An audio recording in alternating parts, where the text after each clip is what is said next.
안녕하세요. 김철애입니다. 정부회계감사론 제14장 개인사업자, 자영업자의 세무회계 두 번째 후반부 강의 동영상을 올려드리도록 하겠습니다. 지난 시간에 국민건강보험과 국민연금에 대해서 했는데, 세 번째로 고용보험에 대해서, 우리는 실업보험이라고 하지만 실제 법적인 용어는 고용보험이 되겠습니다. 고용보험 어떻게 처리하는지 한번 살펴보도록 하겠습니다.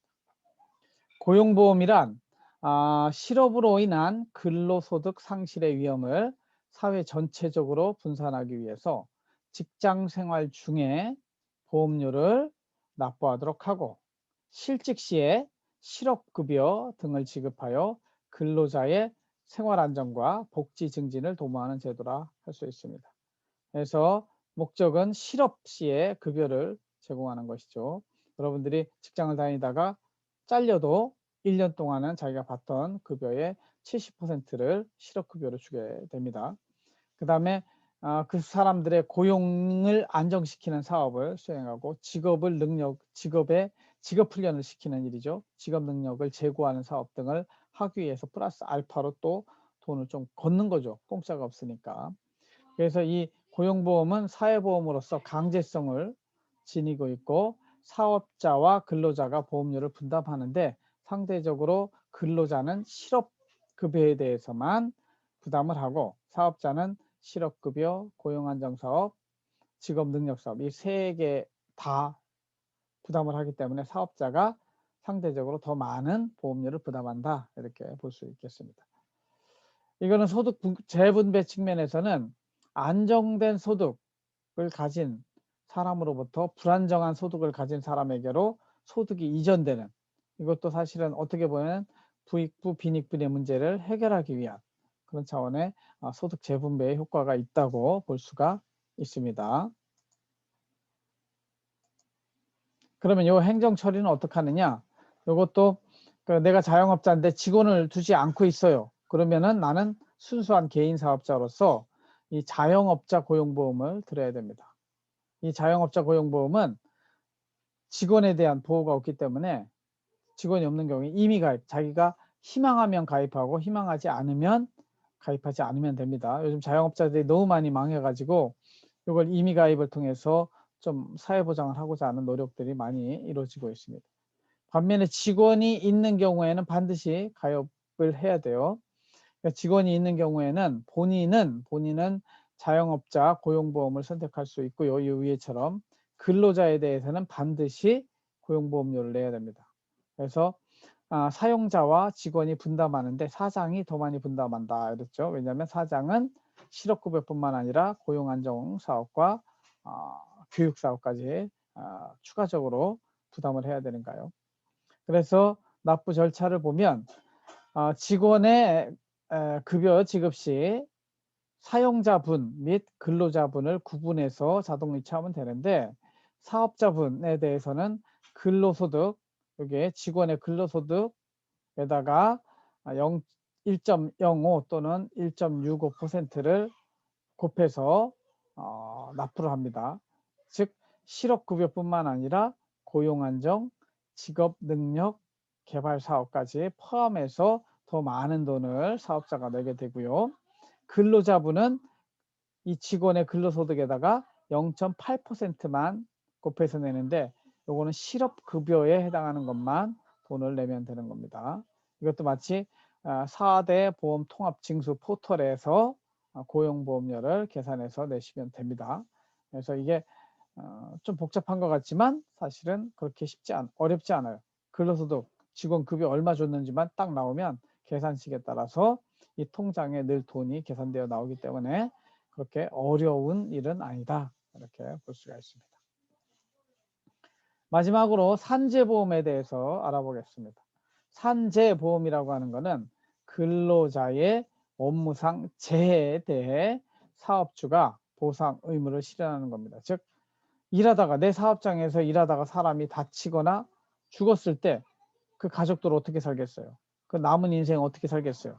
그래서 그런 사람들에 대해서 산재 처리를 해줌으로 인해서 그 사람들이 남은 생애를 돈 걱정 없이 살 수 있도록 해주는 것이죠. 이 산재보험은 100% 사업주 부담입니다. 그래서 근로자는 산재보험료를 내지 않아요.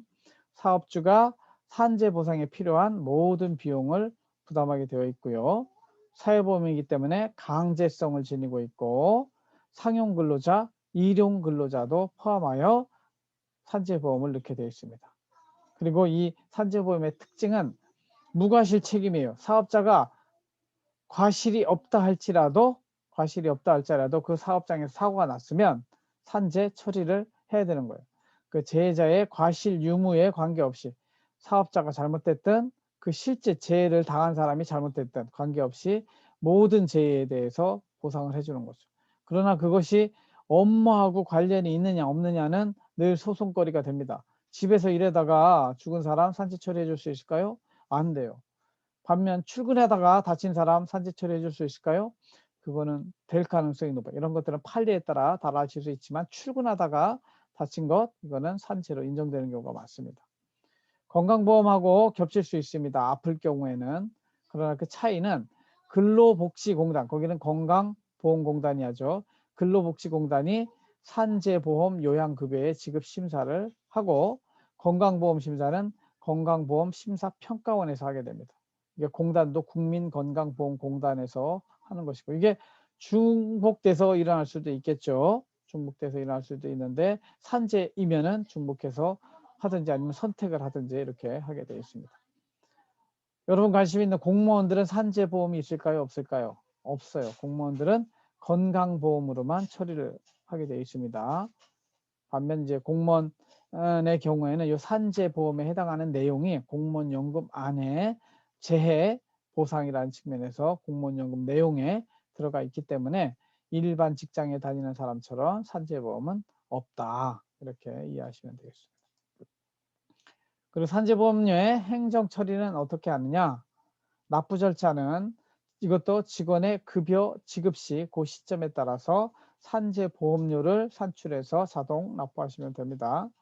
그리고 이 보험료율은 위험한 사업장일수록 보험료율이 높아요. 그리고 쉬운 사업장일수록 사고가 나지 않을 가능성이 높은 사업장일수록 낮은 보험료율을 적용하고 있습니다.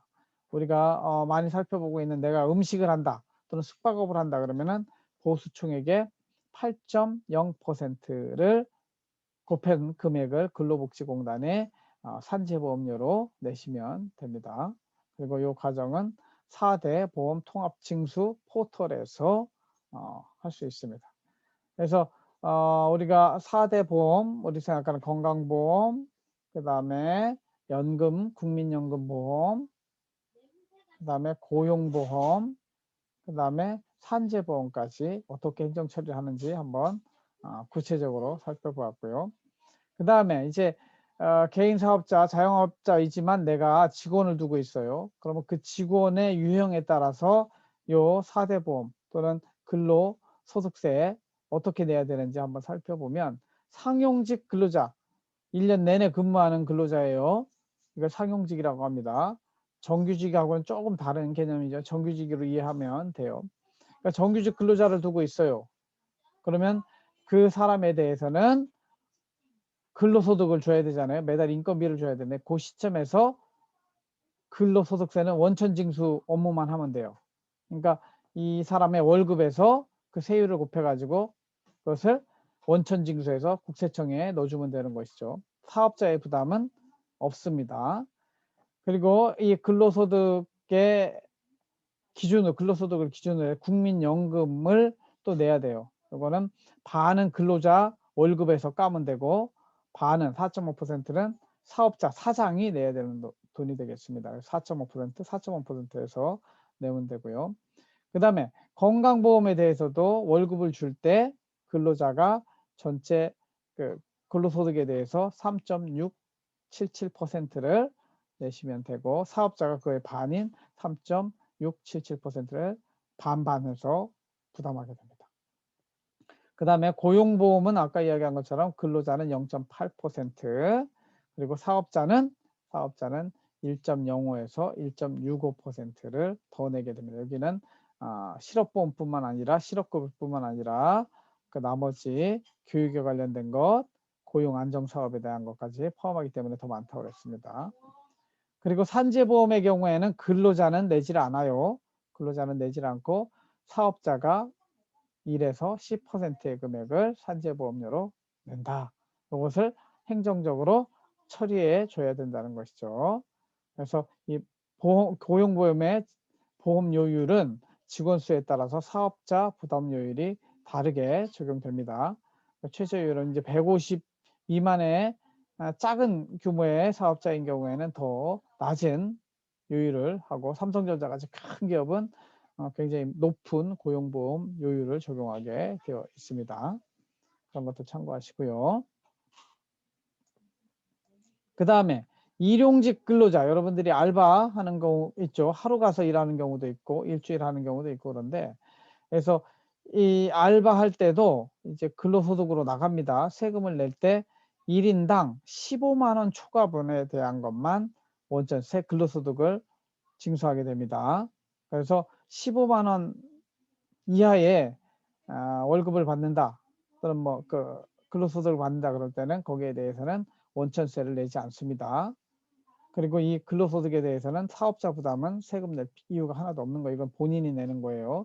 그리고 15만 원 초과분에 대한 거는 그거에 맞는 세율을 곱해서 원천세를 내야 됩니다.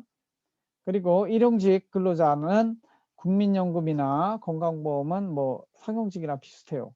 요율은 상용직 근로자와 동일하고, 가입 기준은 1개월 이상 고용이 유지되면 1개월 이상 고용이 유지되면 이 사람은 한 달 기준으로 하기 때문에 한 달 이상 고용이 유지되고 있다 그러면 국민연금, 건강보험 처리해 줘야 돼요.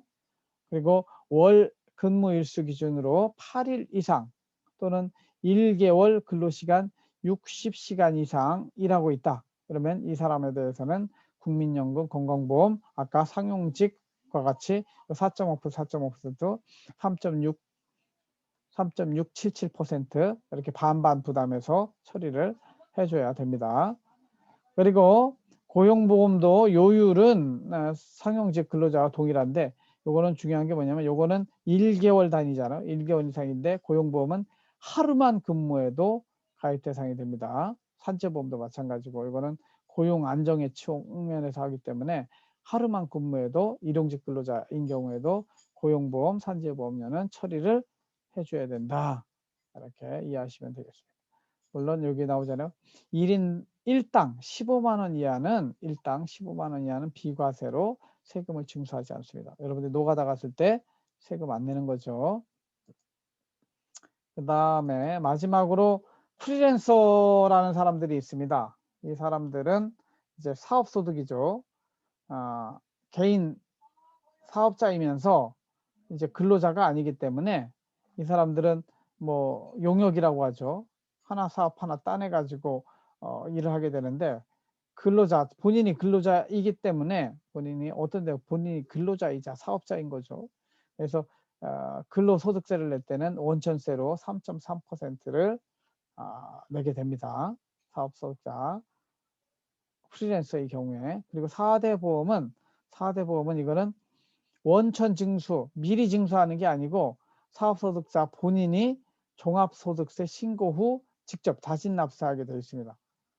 그래서 프리랜서의 경우에는 미리 세금을 떼는 게 아니고 원천 징수가, 이거 미리 세금을 떼는 거 원천 징수라고 합니다. 원천 징수가 아니고 나중에 5월 달에 종합소득세 신고하고 나서 내가 예를 들면 국민연금도 가입했고 이것도 하고 싶은 대로 임의 가입자에 해당이 되기 때문에 자기가 그 요율을 정해서 이런 것들 직접 납부하면 요 사회보험제도의 혜택을 받을 수 있는 것이죠. 그래서 프리랜서는 굉장히 독특한 적용을 받고 있다, 이렇게 이해하시면 되겠습니다. 그래서 제14장 자영업자에게 해당되는 세무회계와 관련된 내용들을 한번 검토를 해봤습니다. 그래서 여러분들이 궁금한 게 있으면 줌 수업 시간에 좀 더 한번 더 논의를 하기로 하고요. 이렇게 제14장 강의는 마치도록 하고, 마지막으로 히브리서 12장 6절 말씀을 함께 묵상해 보겠습니다. 주께서 그 사랑하시는 자를 징계하시고 그의 받으시는 아들마다 채찍질 하심이니라. 보세요. 아버지가 아들을 징계하는 거, 이거 징계하는 걸 디서플린이라고 합니다. 혼낼 때 혼내는 거죠. 호되게 잘못한 것이 있을 때. 그렇게 혼내지 않는 아버지는 나를 사랑하지 않는 거예요. 마찬가지로 하나님께서도 사랑하는 사람을 징계, 디서플린 합니다. 그리고 그의 받으시는, 그가 나중에 사랑하고 어색, 받아들일 수, 아들로서 받아들일 수 있는 사람들에 대해서 채찍질을 하십니다. 그래서 여러분들이 신앙생활을 하고 하나님을 믿을 때 하나님이 나의 원하는 대로 다 들어주지 않고 어떤 때는 채찍을 들어가지고 징계하실 때도 있어요. 그럴 때 잘 생각하셔야 돼요. 하나님이 나를 사랑하시기 때문에 이런 채찍, 고난을 주시는구나. 아버지, 엄마가 됐을 때도 마찬가지예요. 여러분들도 이제 10년 지나면 결혼을 해서 가정을 이룰 텐데 자녀를 필요한 경우에 물론 상처를 주셔서는 안 돼요. 서로의 마음이 통하는 가운데 적절하게 징계하는 법 이런 것들을 잘 배워야 되는데 결론적으로는 하나님은 어떤 분이신가? 사랑하시기 때문에 채찍도 하시고 징계도 하시는 분이다. 이런 것들을 기억해 주셨으면 좋겠습니다. 네, 이렇게 제 14장 동영상 강의를 마치도록 하겠습니다. 다음에 마지막 15장 강의에서 만나도록 하겠습니다. 들어주셔서 감사합니다. 공의 중지하고 마치도록 하겠습니다.